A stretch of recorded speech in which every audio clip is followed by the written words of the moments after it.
Ma'asyiral muslimin yang dirahmati Allah Subhanahu wa taala. Pada kesempatan kali ini mengutip dari sebuah alkisah di dalam sebuah novel yang berjudul Laila Majnun.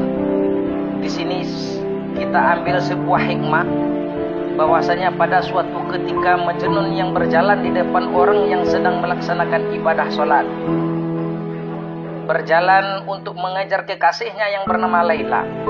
Maka setelah melaksanakan ibadah sholat, salah seorang ahli fikih pun berteriak untuk menegur Majnun, di mana mereka mengatakan, "Hai Majnun, apakah engkau memang sudah benar-benar gila sehingga engkau berjalan di hadapan kami, sehingga engkau tidak melihat bagaimana kami pada saat sekarang ini yang melaksanakan ibadah sholat?" Maka pada ketika itu Majnun pun menjawab, "Kaulah yang sudah gila. Menghadap Tuhan Rabbmu saja engkau masih melihat aku, sedangkan aku yang melihat Laila dan tidak melihat engkau." Hadirin kaum muslimin yang dirahmati Allah Subhanahu wa taala. Di dalam sebuah riwayat pernah diceritakan Rasulullah sallallahu alaihi wasallam pernah mengatakan kepada para sahabat.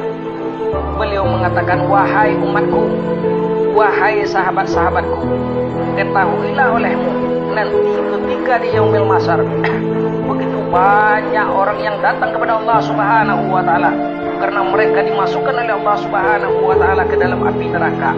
Kemudian mereka datang kepada Allah, 'Ya Allah, ya Rabb, mengapa engkau masukkan kami ke dalam api neraka? Bukankah ketika kami hidup di atas dunia kami selalu melaksanakan ibadah sholat, ya Rabb?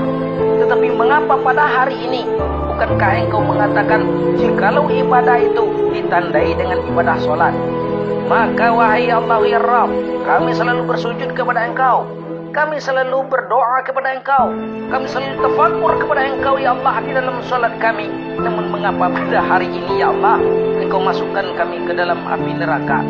Maka hadirin kaum muslimin yang dirahmati Allah Subhanahu wa taala, pada ketika itu Allah Subhanahu wa taala menghampiri datang kepada orang-orang yang datang kepada Allah Subhanahu wa taala dalam mempertanyakan ibadah salatnya. Maka pada ketika itu Allah membawa amal ibadah salat tersebut, kemudian Allah lemparkan ke muka mereka sebagaimana melemparkan pakaian busuk.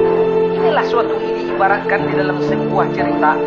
Kalau seandainya kita beribadah kepada Allah Subhanahu wa taala, jikalau kita tidak mampu khusyuk kepada Allah Subhanahu wa taala, maka ibadah kita tidak akan diterima oleh Allah Subhanahu wa taala.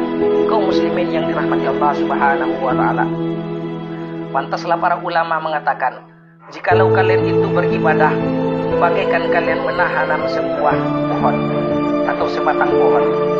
Jikalau pohon itu yang kalian tanam kemudian tidak kalian rawat, tidak kalian pupuk, tidak kalian siram, maka ketika musim panen nanti kalian akan merasakan kegagalan. Begitulah penyesalan yang akan kalian hadapi ketika kalian beribadah kepada Allah Subhanahu wa taala namun kalian tidak mampu menciptakan kehusukan di dalam ibadah kalian tersebut.